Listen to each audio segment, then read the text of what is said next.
بسم اللہ الرحمن الرحیم۔ السلام علیکم محترم ناظرین، آج کی اس ویڈیو میں ہم آپ کو ایک ایسا واقعہ سنانے جا رہے ہیں جسے سن کر آپ حیرت میں پڑ جائیں گے۔ یہ واقعہ ہے ایک شرابی کی قبر کا اور اس قبر پر بھونکنے والے کتوں کا۔ اس واقعے کو مکمل طور پر سمجھنے کے لیے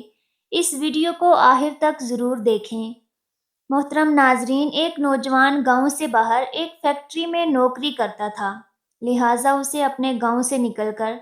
فیکٹری جانے کے لیے کچھ سفر کرنا پڑتا تھا۔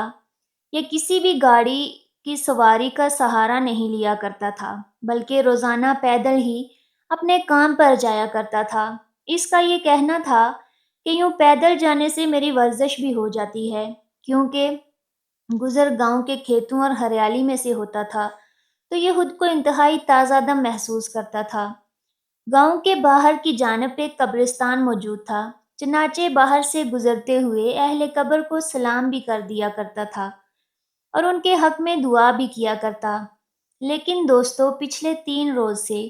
روزانہ کی بنیاد پر ایک انتہائی عجیب و غریب واقعہ پیش آ رہا تھا، جو کہ اس کو سمجھ نہیں آ رہا تھا کہ اس معاملے کی آخر وجوہات کیا ہیں، کیونکہ آج تک تو کبھی ایسا نہیں ہوا تھا، کیونکہ اس کو تقریباً 10 سال کا عرصہ گزر چکا تھا، کیونکہ وہ روزانہ اپنی فیکٹری جاتے ہوئے اس قبرستان سے گزرا کرتا تھا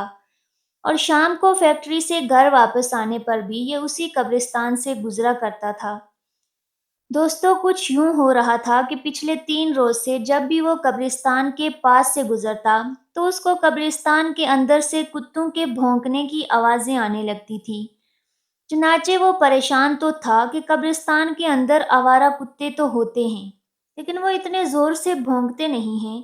اور نہ ہی وہ اتنا شور مچایا کرتے ہیں، کیونکہ قبرستان کو تو ویسے بھی شہر ہمشہ کہا جاتا ہے، تو پھر قبرستان کے اندر یہ کتے اتنے کیوں زیادہ بھونک رہے ہیں؟ اس کی پریشانی روز بروز بڑھتی جا رہی تھی اور اب مسلسل 3 دن گزر چکے تھے۔ چنانچہ اس نوجوان نے یہ فیصلہ کیا کہ اس قبرستان میں داخل ہوگا اور دیکھے گا کہ آخر کس جگہ پر یہ کتے بھونک رہے ہیں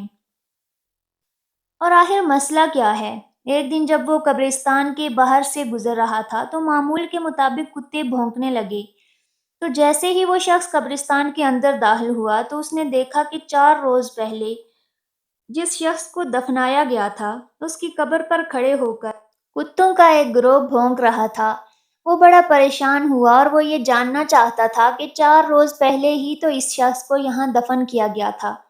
تو ایسا کیا معاملہ پیش آ گیا کہ کتے اس کی قبر پر کھڑے ہو کر بھونک رہے ہیں۔ اس نے یہ فیصلہ کیا کہ آج شام گاؤں جا کر بزرگوں کی صحبت میں اس حوالے سے بات کرے گا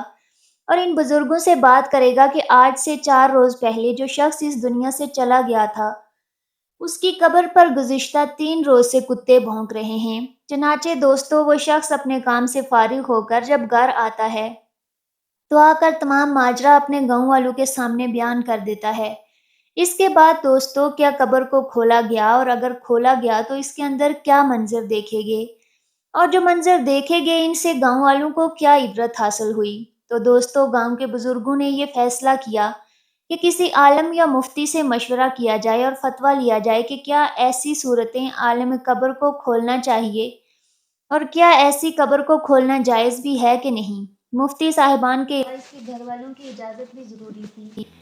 تو وہ تمام بزرگ اس کے گھر پہنچے اور وہاں پہنچ کر سارا ماجرا بیان کیا کہ اس طرح سے پچھلے 4 روز سے کتوں کے بھونکنے کی آوازیں آ رہی ہیں، تو قبر کو کھول کر دیکھنا چاہیے کہ آخر ماجرا کیا ہے۔ تو اس شخص کے بھائی نے کہا کہ اگر آپ کھول کر دیکھنا چاہتے ہو تو دیکھ سکتے ہیں، ہماری طرف سے آپ کو اجازت ہے،